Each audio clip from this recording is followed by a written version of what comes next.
Perkenalkan, nama saya Tiara. Saya dari kelompok 3 dan hari ini saya akan mengadakan sejenis talk show atau wawancara pada anggota kelompok saya.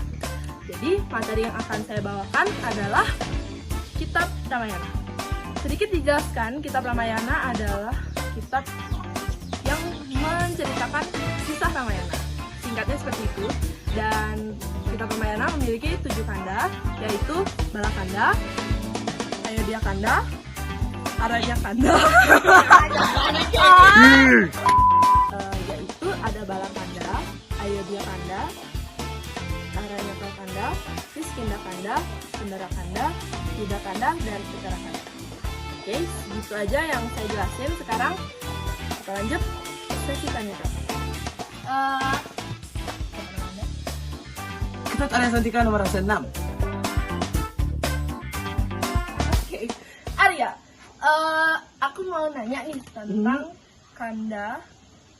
kitab pertama dari Ramayana, yaitu Balakanda. Mungkin Arya bisa sedikit menjelaskan? Oh, mudah. Berikan saya mic-nya. Oke. Oke, jadi saya akan menjelaskan tentang Balakanda.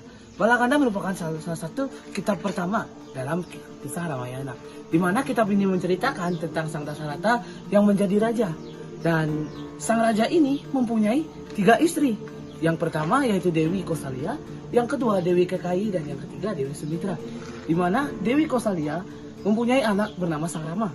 Dewi Kekayi mempunyai anak Sang Bharata, dan Dewi Sumitra mempunyai anak Sang Laksamana dan Sang Satrugna.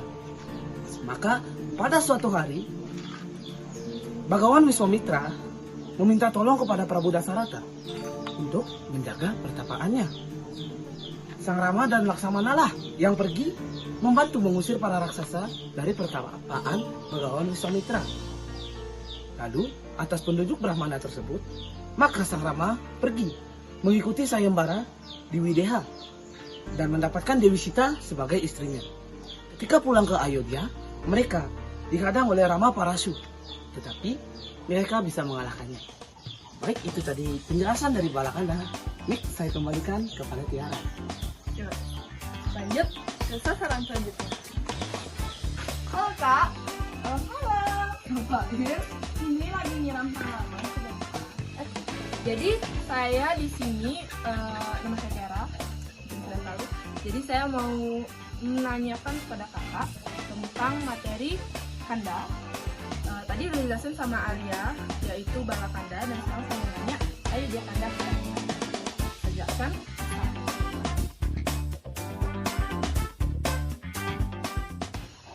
Jadi cerita dari Ayodhya Kanda itu dimulai dari Raja Dasarata yang sudah semakin tua, dan dia tuh kan punya anak dari istri-istrinya kan, dan anaknya itu kan ada yang namanya Rama. Nah, jadi si Raja Dasarata ini karena sudah semakin tua, dia itu kayak merencanakan lah untuk biar tahtanya itu nanti tuh diturunkan ke Rama. Tapi entah gimana ceritanya, muncullah si Ratu Kekayi ini, dan dia itu kayak bukan menghasut sih, lebih ke nyuruh si Raja Dasarata ini buat kayak mending gak usah si Rama yang jadi raja di kerajaan itu, tapi yang jadi rajanya adalah anaknya sendiri, yaitu Bharata. Dan sebenarnya sih di ending bukan kayaknya lagi, tapi emang Bharata tuh emang nggak mau jadi raja sebenarnya, tapi karena Kekayi yang maksa, cuman ya udah, ya jadinya Bharata di endingnya yang jadi raja. Kekayi itu biar si Rama ini kayak diasingkan selama 14 tahun gitu loh di hutan. Jahat banget nggak sih Ratu Kekayi? Tapi udahlah ya, kan ini udah cerita zaman dulu. Terus gimana kelanjutannya? Nah, kelanjutannya karena emang permintaan untuk mengasingkan dan nggak jadi dijadiin raja ini, jadi si Rama ini sama istrinya yaitu Ratu Sita itu sama Laksamana lagi satu, mereka pergilah mengasingkan diri ke hutan selama 14 tahun. Setelah itu, karena kan sebenarnya Raja Dasarata itu kayak terpukul banget gitu ya, karena ya putranya yaitu Rama kayak mereka mengasingkan diri gitu kan. Jadi kayak terpukul, karena terpukul banget akhirnya si Raja Dasarata ini wafatlah dia di istananya. Setelah itu kan nggak ada nih yang apa ya, yang kayak ngurusin si kerajaannya itu yang luas banget itu kan. Jadi Ratu Kekei itu mintalah buat si Barata ini buat jadi kayak cepetan dong, kayak gimana ya jelasinnya, cepetan dong perintah nih ke kerajaannya biar kamu cepet jadi raja gitu kan.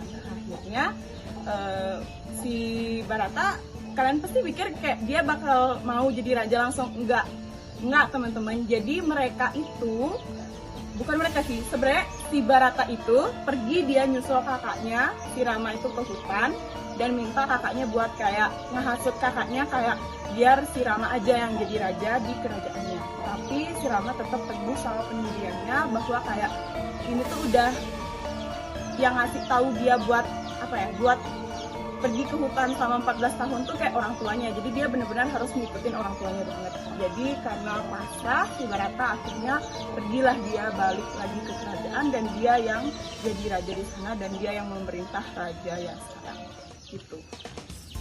Oh, keren banget Kak Bintang. Penjelasannya sangat mudah dimengerti pakai bahasa sendiri ya. Jadi terima kasih atas waktunya dan sekarang saatnya kita menanyakan pertanyaan tadi. Oke, sampailah pada penghujung wawancara. Jadi kita akan mewawancarakan orang terakhir, yaitu teman saya sendiri.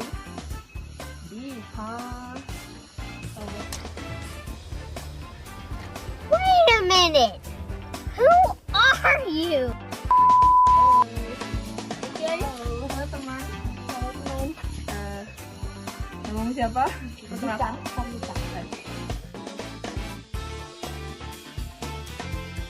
Jadi udah 2 kanda dijelaskan oleh teman-teman kita, yaitu Balakanda dan Ayodhya Kanda. Dan kebetulan saya sekarang mau nanya ke kanda terakhir aja, langsung kita loncatin aja yang cukup panjang kisahnya. Jadi saya mohon dijelaskan pada Dita.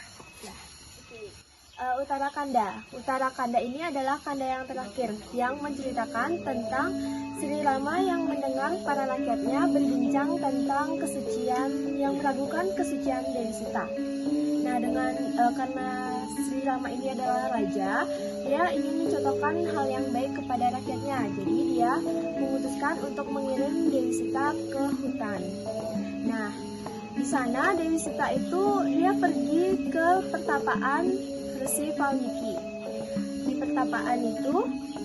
Di tempat pertapaan itu, ia melahirkan dua putra kembar yang bernama Kusa dan Lava, dan yang dibesarkan oleh Sri Valmiki.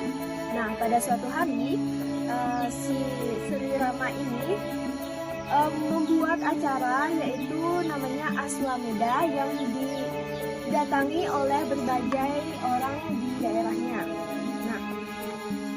Dalam acara tersebut juga didatangi oleh Kusa dan Lava yang memberikan persembahan nyanyian Ramayana kepada Sri Rama. Sri Rama merasakan kalau persembahannya itu kayak wah gitu, jadinya Sri Rama ingin mencari tahu tentang kedua putra tersebut. Setelah dia mencari tahu, ternyata kedua putra itu adalah putranya sendiri.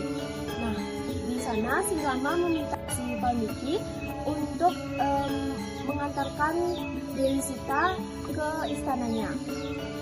Sri Valmiki menerima permintaan dari Sri Rama untuk mengantarkan Dewi Sita dan anak-anaknya ke istana.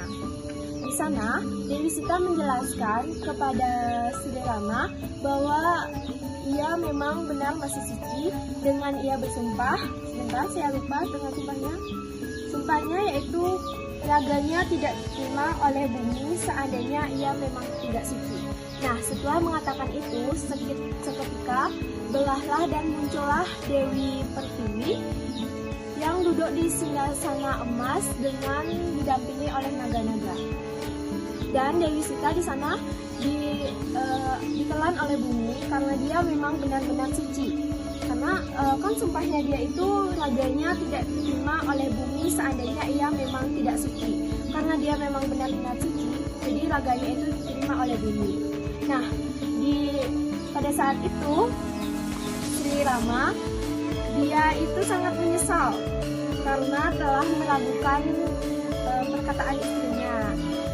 Dia pun pergi ke Kahyangan dan tidak melupakan menyerahkan jabatannya kepada kedua putranya. Oke, jadi itu aja penjelasan dari saya. Oke, terima kasih Dita. Sampai di penghujung acara ini. Terima kasih sudah menonton sampai akhir. Dan mohon maaf apabila talk show ini sedikit aneh mungkin bagi kalian. Tapi menurut saya ini sudah cukup bagus karena kita mengulang beberapa kali. Oke, lupakan saja. Jadi sekian dari saya. Terima kasih sudah menonton.